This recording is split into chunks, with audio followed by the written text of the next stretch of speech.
Going on, DC? It's Delta with the War Party again. Here to give you Quantum Controlling 101. Let's go ahead and start with kind of the weapon of choice, modding, the reason why we're modding in home turf. So as far as my weapon, I use brawling. Specifically, I go brawling into martial arts weapon mastery for enhanced shuriken storm. It's got a great hit count. It's good for regenerating our own power. It's very quick in that. As far as my weapon socket, I use replenishing adapter. Again, we're using our weapons a lot with that tap hold. So this, every time we're doing it, has a chance to restore additional power. Again, more power, the better. As far as my head, I'm going Vit and Dom. The new raids have kind of changed the way the controllers have traditionally modded from as much Vit as they possibly could get, more and more towards the dominant side. The new minimums are expected in the T7, as within Throne of the Dead, to be 3,000 to be able to control anything. So you're going to want to start speccing into much more skill points if needed to get to that dominance level. Again, if you're not, you're just not going to be able to control it. So on top of that, I'm putting in Vit and Domino blues. In my neck, I put escalating replenishing procs. Every time I'm using my temporal extortion for my group power dump, it's got an additional chance for a 3% power crit. For my yellows, I'm just going Vit expert. Currently, again, I've got enough skill points that I'm reaching that level for the dominance, so now I can put some more modding into my yellows for my Vit. For the back, I'm using weakening field. Again, I just want to reduce my the control effects against me as much as possible. Chest, I go penetrating strikes. It's always good to have more damage. And in my reds, I'm putting Vit might. Feet, explosive block, pretty self-explanatory. If something's attacking me, I just want to be blocking, so knock them back. In my hands, you can go one of two ways. I just switched this around. I'm actually using Time Bubble a lot of the times. I'm kind of experimenting more and more with quantum tunneling, but with Time Bubble, anytime you're using that, you're going to want to go regenerative shielding in your hand socket. You're just healing yourself whenever you pop that. If you're using quantum tunneling, go ahead and use max damage. It's not going to really make a big difference, but it's going to increase your damage a little bit. As far as the power traits in the time tree, I go Tachyon Burst for my POT. Time Shift is my defensive debuff. Temporal Extortion, again, that's my power dump. Time Bomb, Tachyon, Distortion Wave, that's my end-all be-all, stun everything in my path. Anomaly is my healing debuff. That's going to come in important to, like,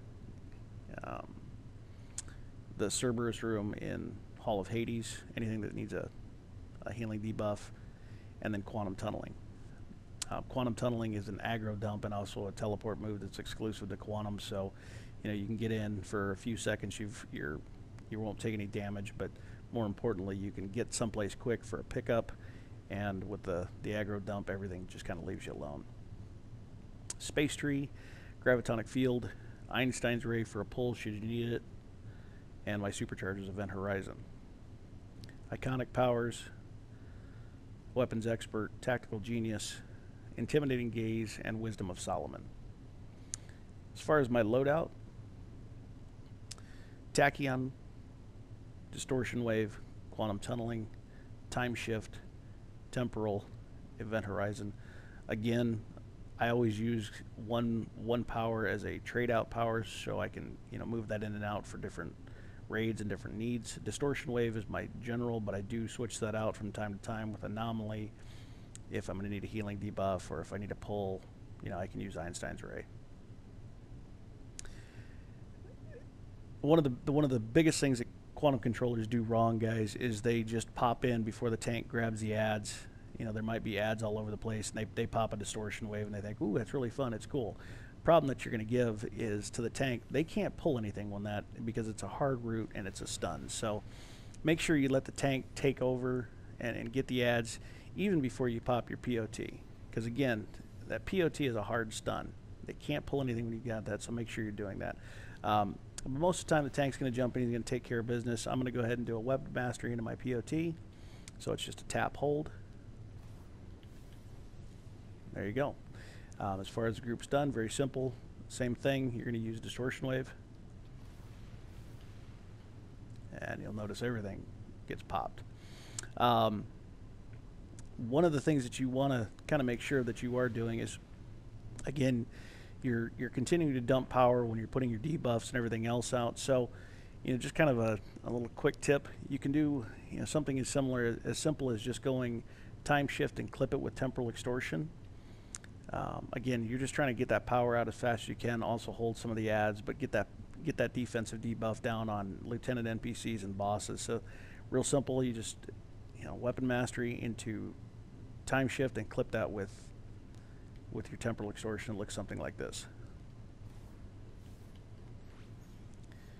And again, you're trying to get that debuff really only on bosses and things of that nature, but you can always clip that out.